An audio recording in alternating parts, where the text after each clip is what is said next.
미국의 텍사스주에 빈네리 교회라고 있습니다. 그 빈네리 교회에 이제 은퇴를 하셨는데 이연길 목사님이라고 계십니다. 이분이 목회를 아주 잘 하시고 이렇게 은퇴를 하셨는데, 이 목사님이 자신이 목회할 때 겪었던 이야기 하나를 본인이 쓴 책에다가 소개를 했습니다. 근데 거기 나오는 내용이 이렇습니다. 어느 주말 저녁에 이렇게 말씀을 준비하고 있는데 전화 한 통이 왔답니다. 그때 보니까 목소리가 좀 귀에 익는데 할만한 집사님이더라 이거예요. 근데 그 집사님이 약간 술에 좀 취한 듯한 음성으로 말씀을 하시더래요. 그래서 좀 긴장을 했대요. 그런데 아니나 다를까 이 집사님이, 목사님, 저 이제는 교회 안 다닐래요. 그러더라는 거예요. 이제부터 교회 안 나갈래요. 그러더라. 목사님이 덜컥 마음이 걱정이 안 됐겠습니까? 그래서 저분이 이야기를 들어봤어요.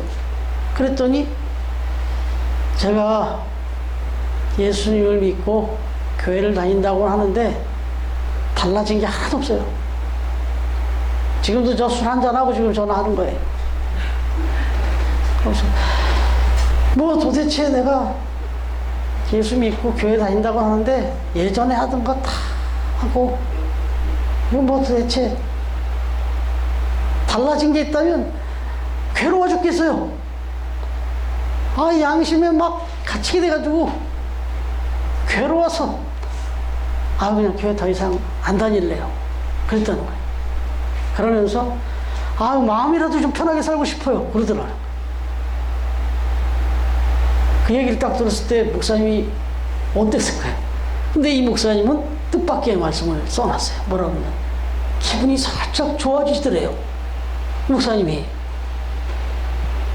그러면서 집사님, 저렇게 괴로워하는 거 보니까 안타깝네요. 근데 집사님, 나 사실 집사님 지금 통화하고 보니까 아무개 집사님이신데, 나 사실 집사님 신앙생활 잘하게 해달라고 기도 많이 했어요. 그런데 드디어 때가 됐네요. 이젠 집사님이 신앙이 정말 성장하고 있네요. 집사님, 신앙이 제대로 되어지면은 제일 먼저 오는 게 양심의 가책이에요. 그 부끄러운 삶이 막 가책이 되기 시작해요. 그게 성장하는 시작이에요. 집사님, 드디어 이 성장의 반열에 들어선 걸 축하해요. 집사님, 이제 계속 성장하기만 이제 남았어요. 걱정하지 마시고 고민하지 마시고 또 같이 한번 노력해 보도록 해요. 집사님한테 기도하고 나도 기도할 테니까 앞으로 잘 될 신앙이 점점 성장하기만 남은 거니까. 그러면서 이렇게 격려를 막 해줬더니 집사님 막 울더래요. 그러고 나서 어떻게 됐을까요? 그 다음 주에 집사님이 교회 안 나왔을까요? 아니죠. 제일 앞에 나와 있더래요. 그리고 나서 그 뒷얘기는 생략하시고 자기가 은퇴할 때까지 아주 중직자로 잘 섬기고 있다. 이런 이야기를 써놓으셨어요. 여러분, 이거 그럴 수도 있구나 이렇게 생각이 들 수도 있지만, 사실은 저나 여러분이나 이런 갈등 한 번쯤 하지 않으셨을까요? 사실은 이 갈등 없으면 그건 성숙한 게 아니에요. 예전에는 막 하던 말도 신앙생활을 하다 보니까 그 말이 자꾸 걸려. 돌아서고 나니까 내가 그 말을 괜히 한 것 같아. 예전에는 막 다니던 곳인데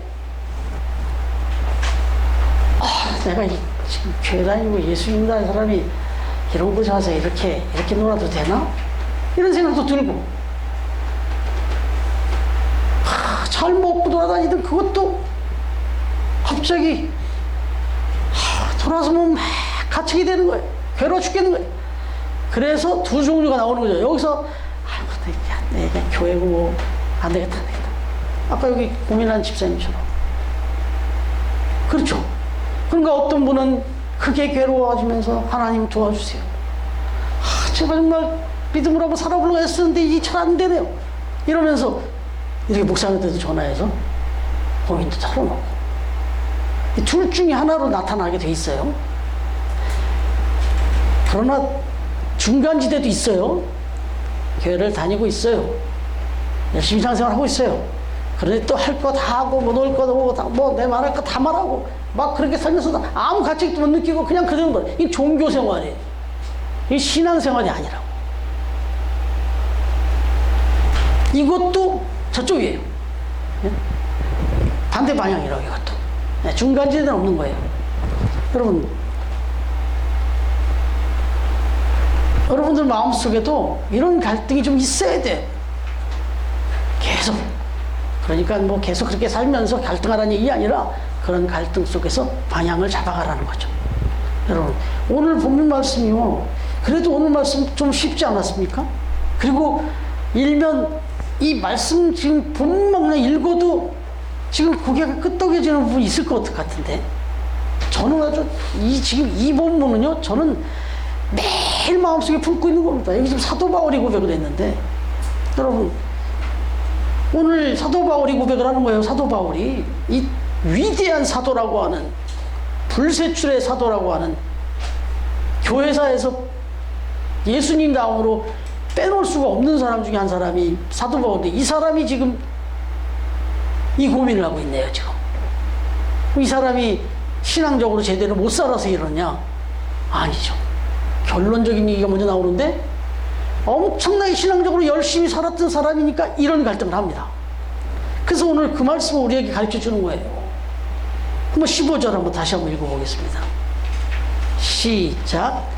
내가 행하는 것을 내가 알지 못하느냐, 곧 내가 원하는 것을 행하지 아니하고 도리어 미워하는 것을 행한다. 이게 뭔 말이냐 이거예요. 18절 19절 시작.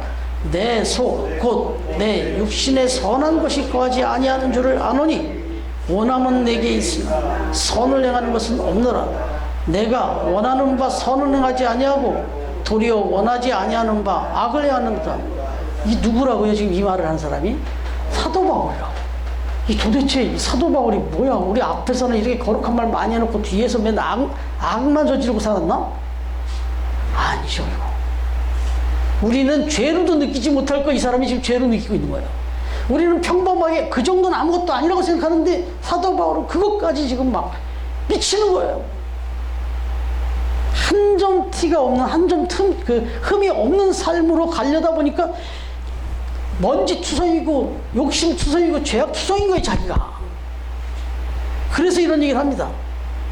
그래서 뭐라고 말해요? 몇 절입니까? 23절, 24절 한번 읽어볼까요? 네, 같이 시작. 내 지체 속에서 한 다른 법이 내 마음의 법과 싸워 내 지체 속에 있는 죄의 법으로 나를 사로잡는 것을 보는도다. 오호라, 나는 곤고한 사람이로다. 이 사망의 몸에서 누가 나를 건져내라. 이게 무슨 말이죠? 죽어 마땅한 놈이라는 거예요, 자기가. 나는 구제불능이다. 나는 아무리 생각해도 구제불능이다. 난 죽어 마땅하다. 세상에 돌아보니까 나보다 더 심한 죄인이 없는 것 같은 거예요, 사도 바울이. 자기 양심을 보니까. 겉으로 드러난 건 좀 없었겠죠. 그래도 사람 보는 눈이 있으니까. 그런데 돌아보니까 자기 속이 너무 썩은 거예요. 그렇게 막 전도하고 복음을 전하고 다니면서도 돌아보니까 자기는 너무너무 아직도 이걸 지금 오호라, 나는 곤고한 사람이로다. 나를 이 죽음을 보면서 이 사망의 그늘에서 누가 나를 건져줄 수 있겠는가, 이렇게까지 고백을 했어요. 여러분, 사도 바울 정말 불세출의 사도라고 말씀드렸어요. 병든 자도 고치고요, 귀신도 내어주고 죽은 자도 살려낼 정도로 능력을 체험한 사람이에요. 그런 능력도 소유했던 사람이에요. 지금도 소유하고 있는 상황에서 말씀한 거지. 거듭났고 새 사람 돼서 능력의 역사, 은혜의 역사 다 체험한 사람이에요. 그리고 그 안에, 그의 마음 속에 선한 사람이 되어 살고 싶은 마음이 있느냐 없느냐, 당연히 선한 마음으로 그렇게 사는 거잖아요. 그런데 자기가 부인할 수 없는 악한 마음이 자기 안에 공존하고 있더라는 거죠. 그리고 때때로는 그 악한 마음이 자기 선한 마음을 형편없게 짓눌러 버리더라 이거죠. 그래서 너무 자주 자기가 그 선한 마음을 품었다가도 악한 마음 때 너무 많이 지더라 이거예요. 그래서 아, 나는 구제불능이다, 이렇게 고백을 한 겁니다 지금. 여러분, 사도 바울이 이 정도면, 우리 신학교에서 공부를 할 때도 그랬는데, 사도 바울이 이 정도면 나는 내가 목사가 된다고? 말도 안 된다. 제가 고민했던 때가 있다고 말씀드렸는데, 신학 공부를 하다가 목회자가 되겠다고 신학 공부를 하다가, 아이고, 네가 무슨 목사야, 네가 무슨 목회자가 돼갖고 성도들 앞에 서가지고 이렇게 사십시오 저렇게 사십시오를 얘기해? 네 꼬라지 알아야지, 뭐 이런 느낌. 그래가지고 그만두려고 그랬다니까요. 물론 가정을 이루면서 신학을 했기 때문에 가정을 책임져야 되는 것도 있어서 휴학도 했어요. 한 3년을. 그리고 또 신대원 들어갈 때 또 1년을. 그러나 그 내면 속에서 뭐가 있었냐면요, 계속 공부를 할 수 있을까? 내가 할 자격이 있을까? 이것도 있었어요. 그래서 휴학도 3년 꽉 채우고 3년 넘어가면 이제 다시 제로가 돼갖고 다시 시험 봐야 되는데, 신대원 갈 때도 또 마찬가지고 그랬단 말이에요.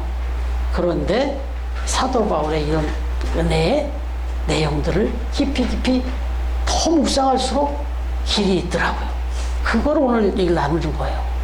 여러분, 철학자 파스칼이 뭐라고 얘기를 했냐면, 파스칼이라고 하는 이 유명한 철학자는 인간이라는 존재는 원래 천사와 짐승 사이를 오가는 존재다, 이렇게 얘기를 했어요. 너무 심한 말 같으세요? 인정되지 않으세요? 내가 그러고 있지 않아요? 어떨 때는 그렇게 천사 같을 수가 없어요, 내가. 근데 어떨 때는 내가 그렇게 짐승 같을 수가 없는 거예요. 근데 이게 끝도 없이 오가는 존재가 인간이다, 이렇게 말을 합니다. 여러분, 중요한 거는 여기서 얘기하고 싶은 건 뭐냐면, 우리 인간의 마음에는 두 개의 자아가 있다는 거예요. 그러니까 딱 정리된 한 개의 자아가 아니라 갈등할 수밖에 없는 존재, 두 개의 자아가 있기 때문에 갈등할 수밖에 없다는 거예요, 인간은. 여러분,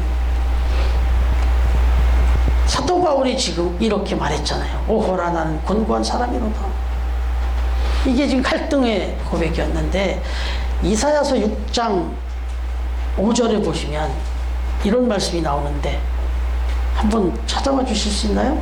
이사야서 6장 5절. 예, 구약 말씀 우리가 자주 못 보고 있는데 한번 찾아보시죠.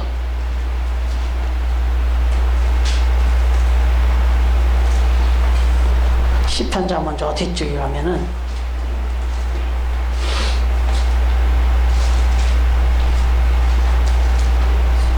네, 찾았습니까?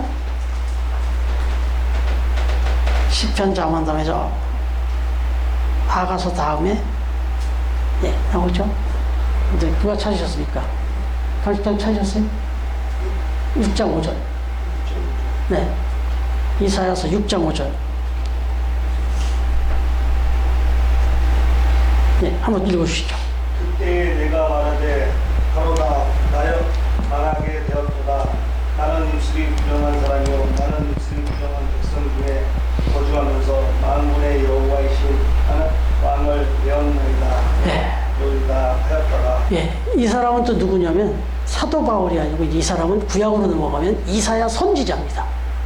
나름 정말 하나님 앞에 인정을 받고 하나님의 말씀을 대언하는 그런 선지자로 임명받은 사람인데, 이 사람도 성전에 올라가서 말씀을 기도하다가 보니까 자기가 그 많은 백성들의 죄를 깨우치고 그런 걸 역할을 맡았는데, 보니까 자기 입술이 얼마나 더럽고 추한지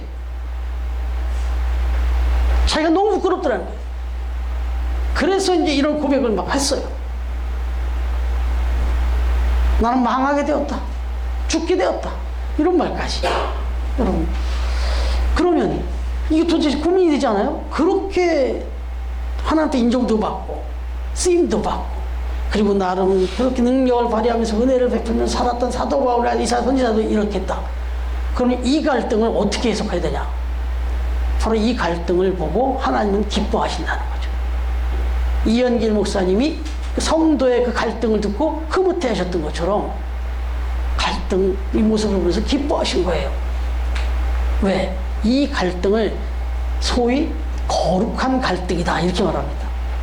네? 속된 갈등이 아니라 거룩한 갈등이다 이렇게 말하고 이걸 다른 말로 하면은 이제 신학교에서 신학서적으로 이제 조직신학이다 뭐 이래가지고 이렇게 할 때는 이걸 뭐라고 그러면 성화다 이렇게 말합니다. 이런 갈등은 성장 갈등이라는 거예요. 성장 갈등. 성장해가는 과정에서 갈등을 겪는다는 거예요. 그래서 아주 긍정적인 갈등이라는 거예요. 이 갈등을 겪으면서 성장하는 거다. 그 얘기입니다. 그래서 이 사도 바울이나 이사야가 보여주는, 선지자가 보여주는 갈등은 성화의 갈등이다. 이거예요. 거룩한 몸부림. 이런 거라는 거죠. 여러분, 우리가 예수님을 믿고 이제 교회를 다닌다 그래가지고 그때부터 이제 하나님의 자녀가 되니까 이제 그때부터 우리는 거룩해진 거냐? 사실 아니잖아요. 시작에 불과하잖아요. 시작에. 그런데도 하나님은 뭐라고 말하냐면 예수님을 영접하고 교회를 딱 나오기 시작하면 그때부터 우리를 의인이라고 합니다. 이거 칭의다 이렇게 하는데 칭의다. 의롭다고 인정을 해주신단 말이죠. 그럼 뭐 때문에 무슨 기준으로 의롭다고 하시는 거예요? 우리가 지금 막 의인이 돼서 의롭다고 하는 거예요? 아니죠. 의롭게 살기로 결단하였기 때문에 이제는 그동안에는 하나님을 등지고 살았다면 하나님은 저 뒤에다 두고 하나님 쳐다보지도 않고 하나님 의식도 안 하고 살았다면 이제 예수님을 믿고 교회를 다니기 시작하면서부터 이제 하나님을 앞에다 두고 사는 거예요. 내 앞에 계시는 거예요. 하나님이 CCTV처럼 앞에서 나를 다 바라보시는 거예요. 이제. 하나님이 내 뒤에 있는 게 아닙니다. 이제 하나님을 바라보면서 이걸 코람데오라고 그러거든요. 코람데오. 하나님의 면전에서 산다 이런 뜻인데. 그래서 그렇게 하나님 앞으로 방향을 하나님을 등지고 있던 사람이 하나님을 바라보면서 딱 돌아서는 순간 하나님을 바라보는 순간부터 하나님은 하나님과 눈을 딱 맞추는 순간부터 너는 의인이다 이렇게 말씀하십니다. 왜냐하면 의인으로 살 수 있는 길을 시작했기 때문에. 그러니까 저와 여러분이 하나님을 잊고 살면 그때는 죄인으로 사는 거예요. 그런데 하나님을 바라보면서 하나님을 의식하면서 살면 의인인 거예요. 기준은 그거예요. 그 갈등을 하는 거예요. 내가 또 어디 하나님을 외면하고 살고 있었다면 다시 또 하나님을 바라봐야 되는. 살다 보니까 아차 싶은 거예요. 하나님이 옆에 계시네. 아빠 하나님 앞에 계시네. 그래서 하나님이 나를 보고 있다는 걸 딱 느끼면 이때 갈등이 일어나는 거예요. 근데 바로 적어도 이사야 또 사도 바울은 그 갈등을 했던 거예요. 다시 말하면 하나님을 바라보면서 예수님을 바라보면서 그분의 뜻과 그분의 말씀과 그분의 생각대로 내가 한 걸음 한 걸음 살아가는 거 닮아간다고 그러죠. 이걸 이제 성화라고 얘기하고 이게 이제 의인이라는 겁니다. 그러니까 예전보다 우리가 달라진 게 없이 사는 삶 때문에 괴로울 수 있지만 그러나 그걸 깨닫고 이제는 그렇게 살지 말아야지. 그래서 한 걸음 한 걸음 뭐 아직 이게 만약에 100km인데 나는 아직 1m밖에 안 갔어도 이건 의인이고 성화예요. 그래서 한 걸음 한 걸음 어제보다 오늘보다 내일이 한 걸음이라도 더 나아갈 수만 있으면 그걸 말하는 거예요 지금. 여러분 그런데 여기서 이제 하나 또 생각해야 될 것은 과연 이게 쉽냐 이거예요. 말은 쉬워요 지금. 한 걸음 한 걸음만 가면 되니까. 근데 쉽습니까? 한 걸음 갔는데 5걸음 뒤로 갈 때가 있는데 일주일 중에 하루는 정말 거룩하게 좀 그래도 하나님 기쁘게 살았던 것 같은데 4일 동안 5일 동안 딴짓하고 살았네. 딴 말하고 딴 생각하고 살았네. 이럴 때가 있어요 없어요? 그게 너무 힘든 거예요. 이게 너무 힘든 거예요. 그래서 오늘 말씀을 우리가 다시 한번 보면 25절 한번 읽어볼까요? 25절 시작. 우리 주 예수 그리스도로 말미암아 하나님께 감사하리로다. 네, 여러분 여기 뭐라고 얘기해 사도 바울이? 이렇게 나는 곤고한 사람이다. 이 상황에 오면서 누가 나를 건져내 주겠냐고 막 이러더니 결론이 뭐가 와요? 아, 그렇습니다. 우리 주 예수 그리스도로 말미암아 하나님께 감사합니다. 내가 이런 인간인데 예수님이 계셔서 나를 끌어주셔서 내가 그래도 이렇게 살아갈 수가 있네요 하고 감사하다고 예수 그리스도 때문에 자기가 이런 곤고한 사람이 살 수 있다라고 고백을 하는 거예요. 이거 다다음 주나 다시 볼 텐데 8장 한번 넘겨보실래요? 로마서 8장. 이게 이제 사도 바울이 결국 이 말을 해요. 8장 37절. 리나 한번 오랜만에 읽어봐 줄래요? 로마서 8장 37절.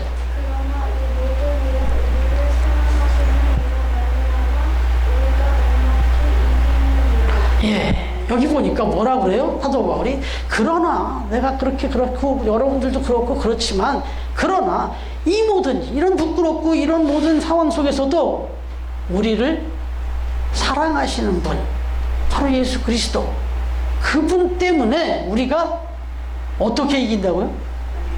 넉넉히 이긴다. 아직까지 저 정도 저런 갈등 저런 고민에서 내가 더 이상 고민 안 하고 탁 부딪히고 이길 수 있다는 거예요. 누구 때문에요? 우리를 사랑하시는 분 때문에.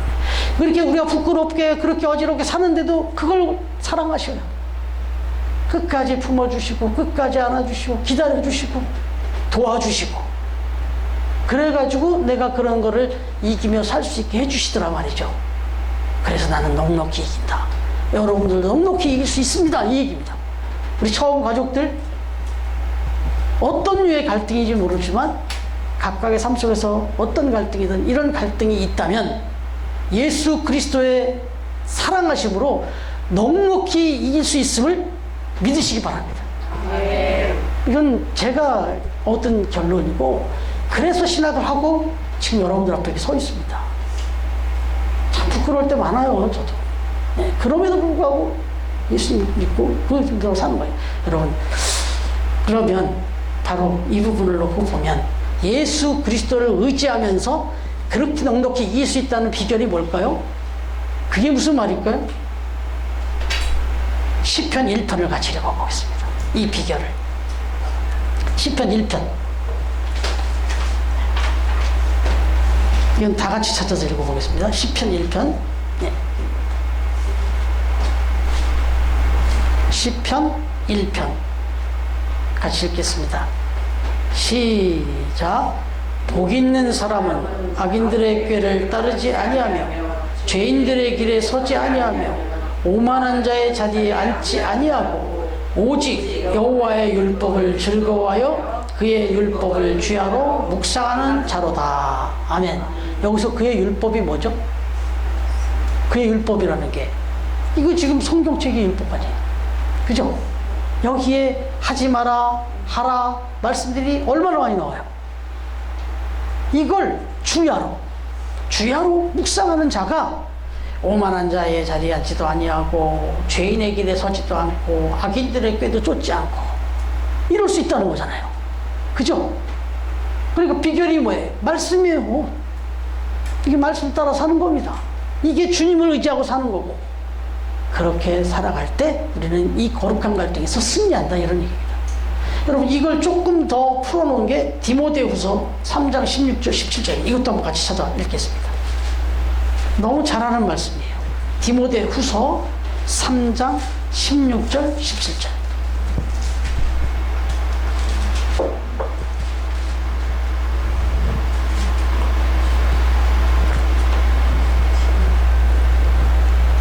디모데후서 3장 16절 17절 이것도 같이 한번 읽겠습니다. 시작. 모든 성경은 하나님의 감동으로 된 것으로 교훈과 책망과 바르게 함과 의로 교육하기에 유익하니 이는 하나님의 사람으로 온전하게 하며 모든 선한 일을 행할 능력을 갖추게 하려 함이라. 아멘. 여러분, 성경 말씀이 이렇게 쓰여졌다는 겁니다. 뭐라고 써 있다고요? 하나님의 감동으로 했는데, 하나님이 직접 말씀하셨는데, 뭐라고? 교훈도 하시고, 책망도 하시고, 바르게 하기도 하시고, 의로도 교육하시게 하시고, 그리고 하나님을 믿는 사람들을 온전하게 만들어 주시기 위해서 하나님 말씀을 써보셨다는 겁니다. 그러니까 성경 말씀을 주야로 묵상하셔야죠. 계속 묵상하시다 보면 그 말씀이 나를 지도합니다. 나를 이끕니다. 그러다 보면 그 갈등이 점점 줄어들고 점점 하나님을 닮아가는 거죠. 이게 성화고 이게 비결입니다. 갈등이 없을 수는 없으나 그 갈등 속에서 승리할 수 있는 비결은 말씀이다. 그래서 우리가 처음 교회가 시작하면서 어떻게 하면 주중에 우리가 모이지 못하잖아요. 그런 상황에서 주중에도 말씀을 떠나서 살지 않고 말씀의 의지로 살 수 있을까? 그게 바이블 타임 가지고 성경을 통독한 겁니다.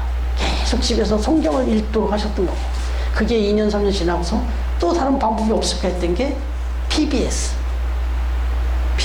떠서 퍼즐을 해서 이렇게 하고, 그 다음에 지금은 또 QBS를, 그리고 또 계속해서 도전받고 계속해서 가고 싶어서 처음 만나서 또 나눠드리고, 또 할 수 있는 한 최대한 주중에 여러분들이 말씀에서 떠나지 않고 말씀에 의지해 살아갈 수 있기를 바라는 간절한 마음으로 그렇게 하고 있는 거죠.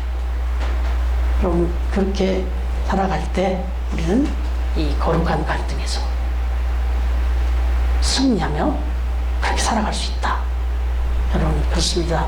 여러분 안에, 저 안에는 두 개의 자아가 있다는 거 항상 명심하시고, 그 두 개의 자아는 하나님 앞에 갈 때까지 아마 이게 끝까지 있을 거예요. 왜냐하면 우리에게 죄성이 있기 때문에, 죄의 피가 흐르기 때문에. 그런데 하나님의 말씀을 부지런히 먹고 또 새기면서 이 죄악된 이 악의 자아를 넉넉히 물리치면서, 그렇게 사도 바울의 고백처럼 우리에게 이김을 주시는 예수 그리스도, 그분의 말씀으로 말미암아 날마다 감사하고 승리하며 살아가는 우리 처음 가족들 되시기를 주님의 이름으로 축원합니다.